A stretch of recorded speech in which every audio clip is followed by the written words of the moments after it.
حالت جنابت میں سلام کلام مطلب یہ کہ جس بندے کے اوپر غسل کرنا فرض ہے،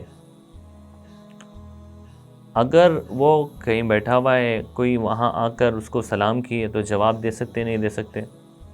تو شریعت یہ کہتی ہے کہ آپ جواب دے سکتے ہیں، اور اگر کسی سے ہماری ملاقات ہو گئی تو ہم اس کو سلام کر سکتے ہیں، سلام کرنے کی بھی اجازت ہے، جواب دینے کی بھی اجازت ہے۔ اور اسی طرح اذان ہو گئی اس ٹائم پہ تو اذان کا جواب دینے کی بھی اجازت ہے۔ جنوبی آدمی اذان نہیں دے سکتا، اذان دینا مکروہ تحریمی ہے، وہ اذان دے گا تو وہ اذان دوبارہ کوئی پاک آدمی دینا پڑے گا، لیکن وہ اذان کا جواب دے سکتا ہے۔ اسی طرح جنوبی آدمی دین کی بات کر سکتا ہے۔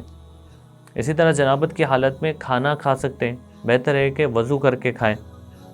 تو اگر شدید ضرورت ہے، جیسے رمضان کے موقع پر کبھی ایسا ہو گیا کہ سحر سے پہلے اٹھا آدمی تو اس کے اوپر غسل فرض ہے، ٹائم کم ہے تو وضو کر کے سحر کر سکتا ہے۔ ایسی عام حالتوں میں بھی کبھی ایسا ٹائم کم ہے یا بھوک زیادہ لگ رہی ہے، نہانے سے پہلے کھانا چاہ رہا ہے تو وضو کر کے کھانا کھا سکتا ہے۔